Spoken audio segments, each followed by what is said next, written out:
We love our children, and a lot of times it's an extension of self-love because children are the continuation of their parents' genes. The love of parents for their children is absolutely genuine. Even if the child is ordinary in appearance, in the eyes of the parents, they are a work of art. Children always come with built-in Photoshop and soft light processing. Even the most rational person, after having a child, is somewhat inclined to boast about and show off the child. After all, having created a little life with their own hands, it's easy to get caught up in this sense of wonder, accomplishment, and novelty. Just like when my baby was a few months old, chubby like a ball, almost obese, I still thought he was particularly cute. Every time he fell asleep, I would gaze at his sleeping face and exclaim, "Oh my, what a handsome child, who gave birth to him." Actually, did I really lose my rationality after having a baby? Do I really not know whether my child is good-looking or not? I do know. Some time ago, when I met a friend, his child was the epitome of a milk advertisement baby, a high-class handsome boy among children, while my child instantly turned from being a prince to a pauper in comparison. Rationally, I understand my child's strengths and weaknesses, but emotionally, I instinctively embellish them. After becoming a parent, one must switch between subjectivity and objectivity, rationality and emotions. Unfortunately, some parents spend too much time in irrationality, extending their praise, embellishment, and even deification of their children to public spaces, completely disregarding whether the audience cares, loves, or is interested, and eagerly wanting to broadcast their child's every move and emotion on TV to the whole nation on a daily basis. Frankly, this unrestrained behavior can be quite annoying. Some say, people should be well-mannered. After my daughter was born, I talked a lot about how fun it is to have children, and my parents warned me not to talk about my own child, that it's impolite. The use of the term well-mannered is quite heavy-handed, and it's likely to deeply offend those with fragile egos. Showing off a heap of photos of one's own baby to everyone you meet, recommending that others watch lengthy videos of your child, and forcing others to repeatedly watch them, testing the patience and acting skills of others, and in case your child is unremarkable in appearance, expecting others to praise him as cute and pretty, despite their obvious lack of enthusiasm, is a lack of cultivation. Constantly reporting every little thing your child does in the office, boasting about how big your child's eyes are, how fast they eat, how pleasant their snoring is, and how healthy their bowel movements are, is a lack of cultivation. Posting photos of your child on public forums that are not specifically for parenting, boasting about how beautiful and handsome your child is, arguing with others who say your child is not good-looking, even cursing those who cannot have children, this is a lack of cultivation. Posting naked photos, drooling photos, or photos with food all over your child's face everywhere, and believing they are cute and genuine, and then calling others cruel and heartless when they say it's disgusting and dirty, this is a lack of cultivation. Enrolling your child in various baby beauty pageants online, forcing everyone around you to vote for your child, and repeatedly urging them to vote multiple times, ask your friends to help vote, completely disregarding whether the other person is willing, available, or interested, this is a lack of cultivation. Many parents may be getting angry by this point. Well, that's because we're touching on their sensitive spots.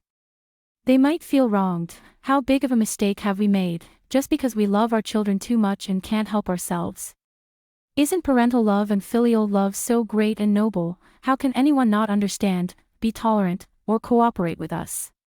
To be honest, we love our children, and most of the time it's a form of self-love, because children are the continuation of their parents' genes. Many parents showing off their children is not much different from showing off brand-name bags, luxury homes, and fancy cars, just to flaunt their own genes and their adept parenting.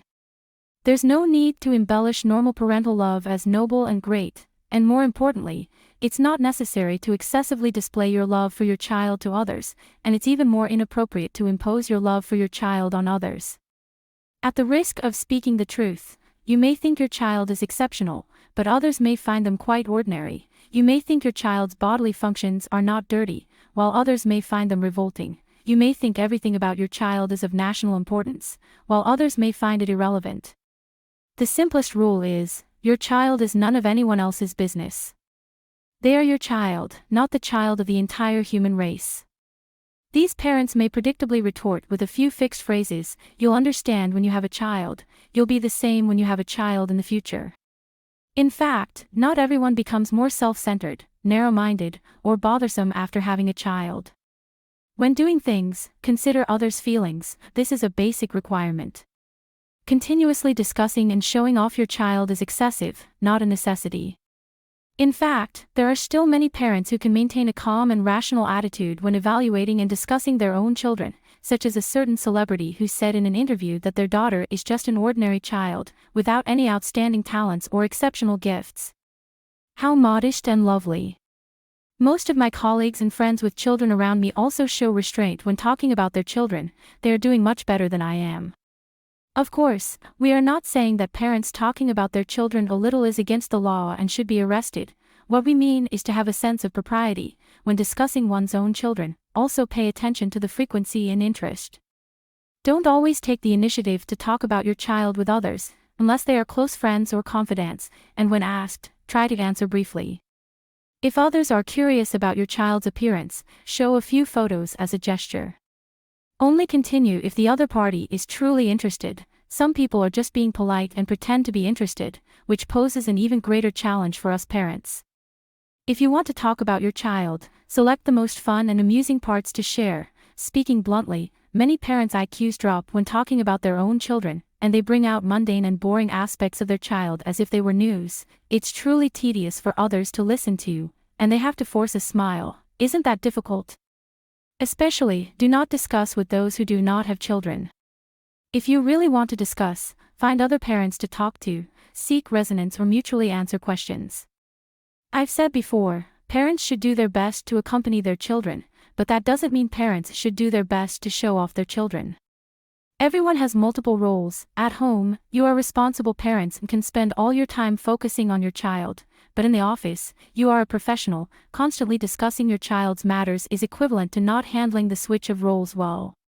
If your only topic is your child, and you have no other interests, hobbies, opinions, or information besides your child, then the impression you give to others is that of a boring middle-aged woman or man. If you are determined to be a pain in the neck, and you don't care about others' opinions at all, then you can consider my words as nonsense. Perhaps your child is none of anyone else's business. They are your child, not the child of the entire human race.